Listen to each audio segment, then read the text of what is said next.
আমার স্বরচিত কবিতা আবৃত্তি করছি একা, লাজু চৌধুরী।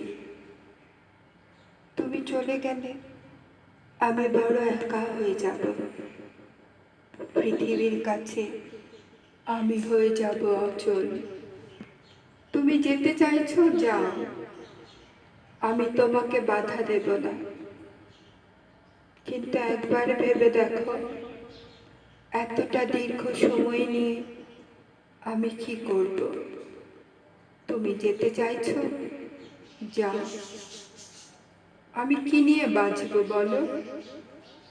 তুমি বলেছ চোখের জলের কোনো রং থাকে না। আমি বলেছি যদি চোখের জলের রং থাকতো তাহলে তুমি বুঝতে কোনটা ভালোবাসা। আসলে আমি তোমার চোখে কখনো আমার জন্য ভালোবাসা দেখিনি, কিন্তু তুমি আমাকে তোমার মতো করে ব্যবহার করেছ। কলমের প্রয়োজনে, সময়ের প্রয়োজনে তুমি আমাকে ব্যবহার করেছ। এতটা দীর্ঘ পথ তুমি আমি দুজনে এতটা দীর্ঘ সময় নিয়ে পৃথিবীর পথে হেঁটেছি, অথচ আমি জানি না তুমি চলে যাচ্ছ। আজ হঠাৎ এভাবে বললে আমি চলে যাচ্ছি। আমাকে একা করে তুমি চলে যাচ্ছ।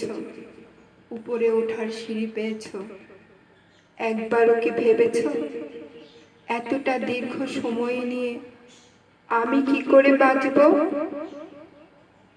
তুমি বলেছ একটাই তো জীবন, তোমার মতো করে ভাবো।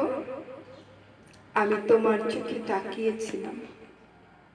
আসলে আমি তোমার চোখে কখনো আমার জন্য ভালোবাসা দেখিনি, কিন্তু তুমি জানতে, তুমি বুঝতে যে আমি তোমাকে প্রচন্ড ভালোবাসি।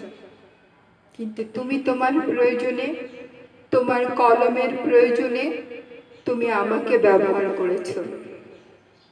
তুমি আমার কাঁধের উপর ভর করে উপরে ওঠার সিঁড়ি পেয়েছো। আমি বুঝেছি, তারপরে ভেবেছি তুমি সিঁড়ি বেয়ে উপরে ওঠো, তোমাকে উপরে উঠতেই হবে। আমি তোমাকে নিচ থেকে তুলে উপরে উঠিয়েছি। আজ তুমি আমাকে শূন্য থেকে শূন্যে এনে দিয়েছ।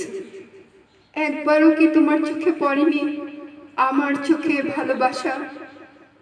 একবারও কি ভাবনি কতটা ভালোবাসি আমি তোমায়? বৃষ্টি এলে যখন আমি আনমনে ভিজতাম, তুমি দূরে দাঁড়িয়ে আনমনে অন্যদিকে তাকিয়ে থাকতে। আমি শব্দ করে হেসে হেসে বলতাম, এই এখানে এসো, ওখানে কি করছো? তুমি বলতে খামখেয়ালি পালা আমার ভালো লাগে না, তুমি ভিজছো ভিজো। তখনই ধরে নিয়েছিলাম, ভেবে নিয়েছিলাম আসলে আমার জন্য তোমার হৃদয়ে এতটুকু ভালোবাসা নেই। শুধু তোমার প্রয়োজনে তুমি কাছে এসেছো, তোমার প্রয়োজনে তুমি হেসেছ, তোমার প্রয়োজনে তুমি আমার চোখে চোখ রেখে কথা বলেছ। যখন আমি তোমার চোখের রেলিংয়ে দাঁড়াই, তুমি বলো অসম্ভব, অস্থির লাগছে আমার, চোখের পর্দা থেকে সরে পড়ো। আমি চোখের পর্দার আড়ালে চলে যেতাম। গভীর রাতে যখন তুমি ফোন দিতে, আমি ফোন রিসিভ করতাম। তুমি তোমার প্রয়োজনের কথাগুলো বলতে, আমি তোমার প্রয়োজনগুলো মিটিয়ে দিতাম।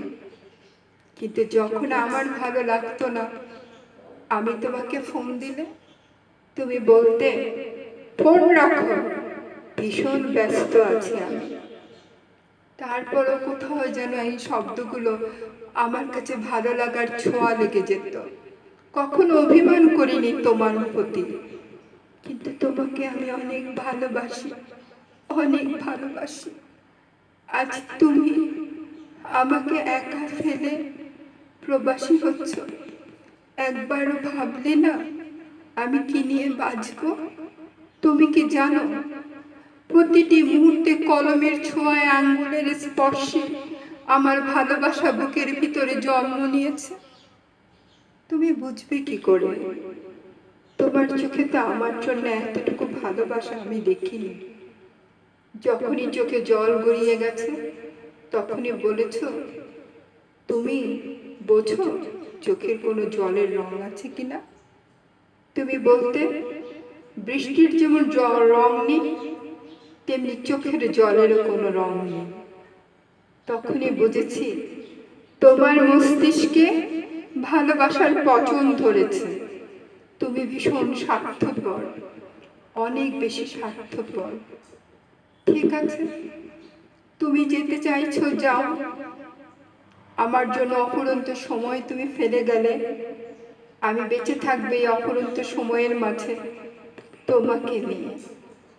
তোমাকে নিয়ে আমি থাকব, কারণ আমি তোমার হাত ধরে পৃথিবীর পথে হেঁটেছি।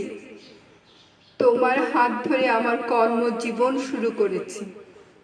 আমি তোমাকে উপরে ওঠার সিঁড়ি দেখিয়েছি, আর সেই তুমি আজ আমাকে এতটা একা করে চলে যাচ্ছ।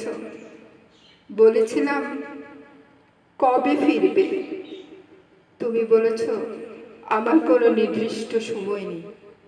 তুমি তোমার সময়কে তোমার মতো করে ব্যবহার করো। যখন তখন আমাকে ফোন দিয়ে বিরক্ত করার চেষ্টা করো না। তখনই আমি বুঝেছিলাম ভীষণ স্বার্থপর মানুষ তুমি। তোমার ভিতরে কোনো রং নেই, ধূসর হয়ে গেছে তোমার জীবন। ভালোবাসা নেই, তোমার মস্তিষ্কে পচন ধরেছে। আমি বুঝতে পেরেছি। তারপরও হাসি মুখে তোমাকে আমি বিদায় দিয়েছি, আর মনে মনে ভেবেছি কতটা দীর্ঘ সময় আমি একা থাকব। হ্যাঁ, যতদিন বেঁচে থাকবো ততদিন এইভাবেই একাই থাকবো। তবে এইটুকু বলবো, যদি কখনো ফিরে আসো তাহলে এই দরজায় যদি কড়া নাড়ো, এখানে তোমার জন্য মন আছে। আমি এখনো একা, এখনো একা। তুমি ভেবো না তোমার জন্য দরজা বন্ধ থাকবে। যদি কখনো ভুল করেও কড়া নাড়ো আমার দরজা, তো দেখবে তোমার জন্য এখানে মন আছে। ধন্যবাদ।